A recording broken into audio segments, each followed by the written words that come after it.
तो अभी एक और डीप इंसाइट है इसका, जो हमने चीज़ें इग्नोर की हैं। हमने, आपने याद होगा कि हमने जो पोलराइज्ड ऑब्जेक्ट की पोटेंशियल हमने जब फाइंड की है, तो हमने फार्मूला लिया था प्योर डाइपोल का। हमने फिजिकल डाइपोल की तरफ नहीं गए, हमने सीधा प्योर डाइपोल का फार्मूला लिखा, जो है P dot R divide by R square. तो वहां से हमने कैलकुलेशन की, जबकि हमें पता है कि एक्चुअल जो हमारे पास जो डाइपोल्स होती हैं वो फिजिकल हैं, वो हमारे पास प्योर डाइपोल कम ही होती हैं। और एक और चीज़ भी हमने ये की कि हमारे पास डिस्ट्रीब्यूशन असल में डाइपोल्स की है, और डाइपोल की जो डिस्ट्रीब्यूशन है वो हमारे पास डिस्क्रीट है, कि जैसे कि ये डाइपोल पड़ी है हमारे पास, ये डाइपोल है, लेकिन ये आप गिन सकते हैं इसमें कितने डाइपोल हैं, 3 डाइपोल हैं, 4 डाइपोल हैं, लेकिन इनकी डिस्ट्रीब्यूशन क्या है, डिस्क्रीट है। तो इसको हमने क्या किया है, डिफाइन किया है in terms of continuous function. ये हमारे पास कंटिन्यूस डेंसिटी फंक्शन है, और ये क्या थी असल में, डाइपोल मोमेंट जो कि डिस्क्रीट है, डिवाइड कर दो वॉल्यूम से, तो आपके पास फंक्शन कौन सा आ रहा है, एक कंटिन्यूस फंक्शन। तो ये चीज क्या है, इसको हम डिस्कस करेंगे। We presume to represent discrete molecular dipoles, जो कि ये हैं, by a continuous density function, जो कि पी है। तो ये क्या, हम किस तरह इस चीज को हम एक डिस्क्रीट डिस्ट्रीब्यूशन के ऊपर हम एक कंटिन्यूस जो है वो फंक्शन डिफाइन कर सकते हैं। तो अब सिर्फ इसमें बात करेंगे, मैं मैथमेटिकली इसकी डिटेल में नहीं जा रहा, लेकिन हम आइडिया ले लेंगे कि इसमें क्या है। तो आउटसाइड प्रॉब्लम नहीं है ये। आउटसाइड कैसे प्रॉब्लम नहीं है, जैसे कि मैंने अभी जो पिक्चर ड्रॉ की थी है, अगर आप आउटसाइड इलेक्ट्रिक फील्ड लेते हैं यहाँ पे, या फिर आप फील्ड कैलकुलेट करते हैं, तो आप इतना जरूर दूर होंगे, जो कि आपके पास है ये कैलीग्राफी कार, काफ़ी दूर होंगे, कि आपके पास जो इसका पूरा इफेक्ट नज़र आएगा, वो जो प्रोमिनेंट होगी हमारे पास पोटेंशियल या इलेक्ट्रिक फील्ड, वो डाइपोल की वजह से होगी। ठीक है, तो जो हमारे पास ये जो वो ग्रीननेस है, जो इसमें फ्लक्चुएशंस हैं इसकी फील्ड की वजह से, जो जब आप करीब आते हो वो खत्म हो जाएंगी यहाँ पे, तो आपको सॉर्ट ऑफ यहाँ पे एवरेज इफेक्ट नजर आएगा। तो क्या, outside the dielectric there is no problem, dipole potential dominates and detail graininess of the source is blurred by the distance. तो अगर आप बाहर से देखते हो इसे, तो आपके पास जो प्रोमिनेंट टर्म होगी, आपको याद होगा कि हमने जो डाइपोल एक्सपेंशन की थी इसकी, पहली टर्म 1/r थी, 1/r, ये हमारे पास मोनोपोल टर्म थी। दूसरी टर्म थी हमारे पास 1/r² थी, और तीसरी टर्म हमारे पास थी 1/r³। अब देखें जितना आप दूर जाते जाएंगे, आपके पास वो जो आर की पावर जो लेस है वो प्रोमिनेंट होती जाएगी। अब अगर आपके पास पूरा मटेरियल जैसे कि वो पोलराइज्ड है, फ्री चार्ज कोई नहीं है उसमें, तो हमारे पास ये टर्म तो जाती रहेगी ना, कि मोनोपोल नहीं होगी उसकी, क्योंकि पूरा नेट चार्ज जीरो है। फिर हमारे पास टर्म जो होंगी ये नेक्स्ट होंगी, और उसमें जो प्रोमिनेंट टर्म होगी अगर आप दूर हैं, वो है डाइपोल पोटेंशियल वाली, डाइपोल मोमेंट वाली। तो जितना आप दूर गए, आपके पास जो पूरा पोटेंशियल नजर आएगा वो डाइपोल का नजर आएगा, और वो जो करीब आने से जो आपको फ्लक्चुएशन नजर आ रही हैं, वो आपको नजर नहीं आएंगी। तो बाहर ये मसला नहीं है कि बाहर आप इलेक्ट्रिक फील्ड ये जो कंटिन्यूसली इसको डील कर सकते हैं। लेकिन माइक्रोस्कोपिकली आप देखें इसको, जैसे आप इन डाइपोल से करीब जाएं, तो वो बड़ी तेजी से इलेक्ट्रिक फील्ड चेंज हो रही होगी। जैसे कि अगर मैं आपको वही पिक्चर शो करूं, तो ये मेरे पास पिक्चर है, जैसे मैं यहाँ पे इनके करीब करीब जाता हूँ, लेट से अगर मैं यहाँ पे हूँ, इसे करीब जा रहा हूँ, ठीक है, ये डाइपोल है, ये डाइपोल है, ये डाइपोल है, ये डाइपोल, इन्हें जैसे करीब जाता हूँ, इससे दूर जाता हूँ, तो वो ड्रास्टिकली चेंज हो रही है इलेक्ट्रिक फील्ड। यहाँ पे जाता हूँ, यहाँ पे लगे, यहाँ पे लगे, यहाँ पे लगे, तो बिल्कुल वो डायरेक्शन भी चेंज हो जाती है जाके। देखिए यहाँ पे इलेक्ट्रिक फील्ड की डायरेक्शन लगेगी, यहाँ पे लगेगी, यहाँ पे लगेगी। तो ये प्रॉब्लम है। हम इसे कह रहे हैं माइक्रोस्कोपिक फील्ड, कि अगर आप जैसे ही नज़दीक जाते हैं, तो वो इलेक्ट्रिक फील्ड जो है वो इंटायरली चेंज हो रही है, माइक्रो जो इंटायरली डिपेंडेंट है इसकी डायपोल की डिस्ट्रीब्यूशन से। ये बिल्कुल इसी तरह की पिक्चर है, जैसे कि आप बात करें कि ओवरऑल तो आपको वाटर जो है वो नज़र आता है, कंटिन्यूस फ्लो नज़र आता है, लेकिन आपको पता है कि वो एडेंट मॉलिक्यूल्स पे बना हुआ है।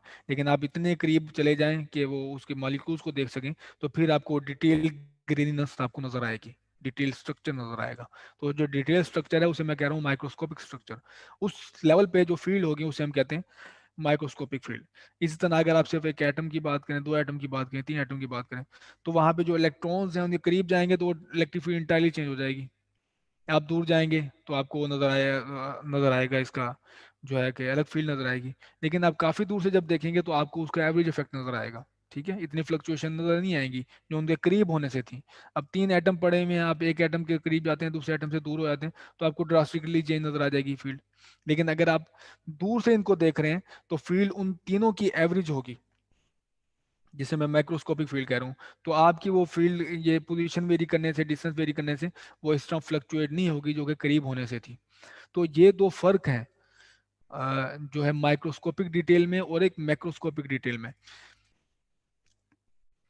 और वैसे भी ये इम्पॉसिबल है कि आप माइक्रोस्कोपिक फील्ड को कैलकुलेट कर सकें, तो असल में हम कैलकुलेट माइक्रोस्कोपिक फील्ड ही कर रहे होते हैं। तो मैं आपको ये कह रहा हूँ कि बजाय के वाटर के एक मॉलिक्यूल को डिस्कस करने के, करीब जाके उसको देखने के, जो हम असल में वाटर का वो जो स्ट्रक्चर देखते हैं एक लार्जर लेवल पे जो रोजमर्रा लाइफ में, वो असल में उसका एवरेज इफेक्ट होता है। ठीक है, तो उसे हम वो एवरेज इफेक्ट जो हमारे पास है वो माइक्रोस्कोपिक है। तो माइक्रोस्कोपिक फील्ड इसी तरह डिस्ट्रीब्यूशन की वो क्या होगी उसको हम देख लेते हैं। तो वो जैसे मैंने डिफाइन किया कि हम जो माइक्रोस्कोपिक बम्प हैं या रिंकल्स हैं वो इग्नोर कर देते हैं। वो इग्नोर कैसे होते हैं कि हम अब एक एटम की फील्ड नहीं लेते, हम लेते हैं एवरेज। एवरेज लेते हैं हम थाउजेंड्स ऑफ एटम्स की। ठीक है, अगर मैं पिक्चर बनाऊं यहाँ पे, लेट्स से ये मेरे पास मटेरियल है। ठीक है, और यहाँ पे कई सारे एटम पड़े हुए हैं, और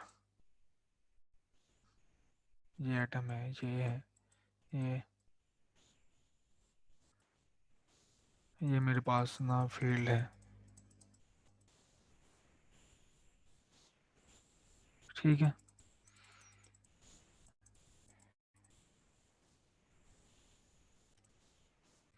ये मेरे पास है। ठीक है, अब अगर मैं आपको ये कह रहा हूँ कि आप अगर यहाँ पे किसी आपको चाहिए इस पॉइंट पे चाहिए इलेक्ट्रिक फील्ड,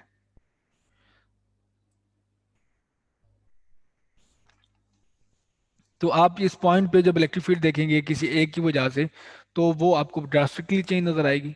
यहाँ पे अलग नजर आएगी, यहाँ पे अलग नजर आएगी, यहाँ पे नजर आएगी। तो ये माइक्रोस्कोपिक डिटेल है। तो इसमें हम क्या करते हैं, हम लेते हैं एवरेजेस माइक्रोस्कोपिक। और वो एवरेज इतनी होती है कि हमारे पास जो रिंकल्स हैं जो इन एक एक एटम की वजह से पैदा हो रहे हैं वो ना हो, और इतनी बड़ी भी ना हो कि आप एक लार्ज को इग्नोर कर दें। हाँ ठीक है, आप इतनी लार्ज वेरिएशन तो नहीं चाहते कि जैसे कि आप जैसे अगर मैं ग्राफ बनाऊं, ये देखें, ये देखें इस तरह से ग्राफ है कोई।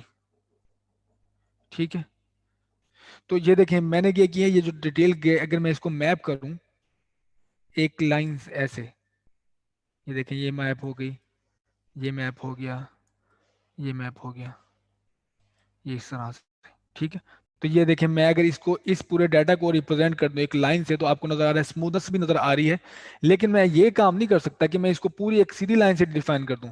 तो जो लार्ज जो वेरिएशन थी, लार्ज ये जो आपको बम्प नजर आ रहे हैं, लार्ज वेरिएशन नजर आ रही है, वो भी मैं टोटली इग्नोर कर दूं, ये नॉनसेंस है। ठीक है, तो हम क्या करें, इतनी स्मॉल जो वेरिएशन है जो उनके एटम के करीब होने की वजह से, उसे हम एवरेज आउट करें, ये मैं इग्नोर कर रहा हूँ। लेकिन लार्ज लेवल पे मैं इस एक जो कंसिडरेबल जो वेरिएशन है उसे भी इग्नोर नहीं करना चाहता। तो फिर हम क्या करते हैं इस केस में, हम लेते हैं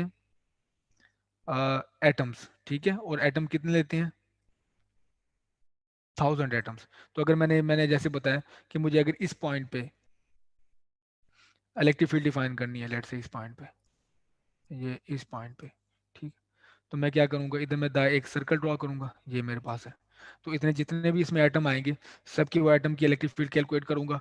इलेक्ट्रिक फील्ड कैलकुलेट करने के बाद उसको जितने एटम्स हैं उससे डिवाइड कर दूंगा, तो मेरे पास आ जाएगी फील्ड। ये एवरेज इफेक्ट होगा जो मेरे पास काफ़ी स्मूथ होगा। तो मैं जाए अगर यहाँ पे डिफाइन करनी है, तो यहाँ पे थाउजेंड एटम, इतना बड़ा हो कि थाउजेंड एटम आ जाए, तो इतना भी बड़ा ना हो कि पूरा मटेरियल आ जाए। तो हमारे पास यहाँ पे फील्ड लेनी है, तो हम क्या करेंगे, हाँ, सारे इलेक्ट्रॉन एटम्स की वजह से फील्ड देखेंगे। फील्ड देखने के बाद हम क्या करेंगे, यहाँ पे उन सब का एवरेज ले लेंगे, इधर भी एवरेज ले लेंगे, इधर भी एवरेज ले लेंगे।